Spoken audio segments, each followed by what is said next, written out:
লন্ডনে একটা সেমিনার হয়েছিল, সমস্ত ধর্মের মানুষ সেখানে বসা। গোল টেবিলের সেমিনারে একজন ভিন্ন ধর্মাবলম্বী প্রশ্ন করল মুসলমানদের একজন লিডার, ধর্মযাজক, একজন বুজুর্গ ওলিয়ে কামেল, যাই তোমাদের নবী তোমাদের ধর্মে বলছে, হাদিসে আছে একটা খেজুর আছে, ওই খেজুরটা খাইয়া বিষ পান করলে ক্রিয়া হয় না।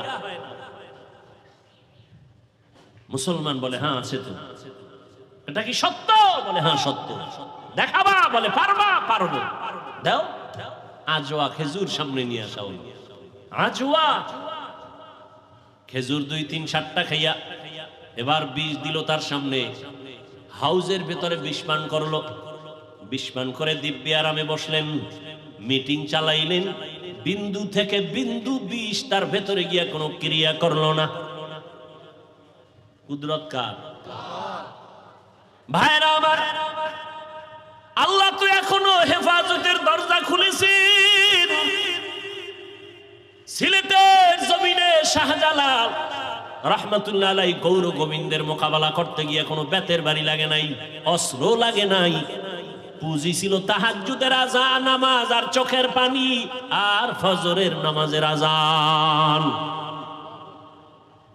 কই সেই তাহাজ্জুদ? কই? নাই তো নাই। একদল বলে এত আমল লাগে না, এত আমল লাগে না। অথচ আল্লাহ কয় আমি দুনিয়ায় মানুষ পাঠাইছি আমল করার জন্য। দেখেন তো কারবার কেমন, ফিতনায় ভরে গেছে গোটা সোনার বাংলা। বুঝাবো কিভাবে? বুঝতেও চায় না। কপাল এত খারাপ হইছে, বুঝতেও চায় না। মনের উল্টা হইলেই আর বুঝতে চাই না, নফসের গোলাম হয়ে গেছে। আমাকে বলেন, এই যে এখন সামনে হজ আসতেছে না, কথা বলেন না কেন ভাই? ওখানে সারা দুনিয়ার মানুষ আর যায় না? যায় না? বিভিন্ন কোয়ালিটির মানুষ সেখানে। আপনারা জান নাই, যারা গেছেন দেখছেন নামাজের টাইম কত লাইনের মানুষ। কেউ বুকে হাত বেঁধে দাঁড়ায়, কেউ নাবির নিচে, কেউ হাত সাইডে দিয়ে খাড়ায় রয়েছে, কেউ আবার মোবাইলে নামাজের ভিতরে কথাও কয়। নামাজের ক্ষতি হয় না, কথা টথা কয়ে নামাজের ভিতরে আছে। কেউ আবার কোরআন শরীফ মাটিতে রাইখা পাও দুইটা এভাবে সরাইয়া দিয়া হাত দিয়া মাটির মধ্যে হেলান দিয়া কোরআন মাটিতে রাইখা পড়ে। কেউ আবার জোরে আমিন বলে, কেউ আবার আস্তে আমিন বলে। কেউ আবার সেজদায় যাওয়ার সময় মাটির মধ্যে সেজদা দেয় না, পকেট থেকে একটা কাঠের টুকরা বের করে কপালের নিচে দিয়ে কাঠের উপরে সেজদা মারে। সারা দুনিয়ার মানুষের এত কোয়ালিটির মানুষ, এত লাইনের। ও জলদি এলাকার জ্ঞানী মুসলমান, একটু জবাব দেন। এত লাইনের মানুষ যে মসজিদে নববীতে নামাজ পড়ে, বাইতুল্লাহ কোনো ঝগড়া আসেনি? বলেন বলেন। কারোর সাথে কারো অভিমান আসেনি? সালাম দেয় না, রাগ করে এমন আসেনি? আছে? আমগো বাংলাদেশে কার বদনজর লাগছে? সব গেঞ্জাম ঝগড়া আমগো দেশে কেন? কোন গজবে পাইলো?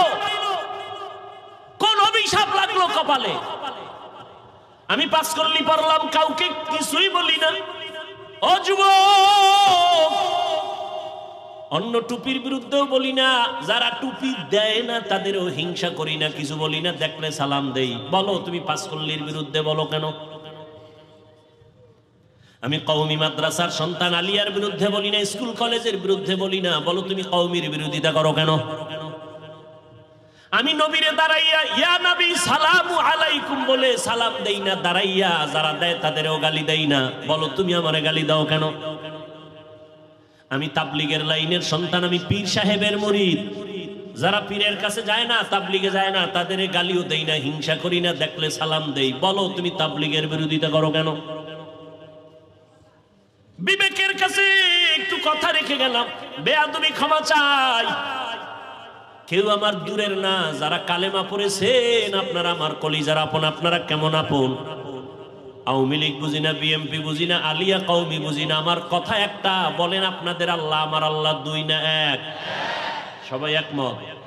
আপনাদের নবী আমার নবী, সত্য কথাটা স্বীকার করেন। আপনাদের কোরআন আমার কোরআন, আপনাদের কাবা আমার কাবা, আপনাদের কালেমা আমার কালেমা, আপনাদের ধর্ম আমার ধর্ম। দুনিয়াতে জন্ম নিছি সিস্টেম আপনাদের আমার, নাকি জলদি এলাকার মানুষ জন্ম সময় লঙ্গি পরে আসছে? সবার কোয়ালিটি এক। বিদায় বেলা কাফনের সংখ্যা হবে আলাদা। কে ধনী, কে গরিব, কে আলেম, কে মূর্খ, সবার বেলায় কাফন হবে তিনটা। আরে এক টাকাওয়ালার সম্মানে একটা কাফন কেউ বাড়াইয়াও দিবে না। এক রিক্সাওয়ালা মরে গেলে গরিব হওয়ার কারণে একটা কাফন কেউ কমাইয়াও, কালার হবে আলাদা। হুজুরদের কাফনের কালার একরকম, আপনাদেরটা আর এক রকম। কালারও কি কালার? এই বুঝা কও, সাদা। তাহলে কালার নিয়ে ঝগড়া কেন? কালার লইয়াও ঝগড়া কেমন গজবে ধরছে। কালার লইয়াও ঝগড়া আছে না নাই?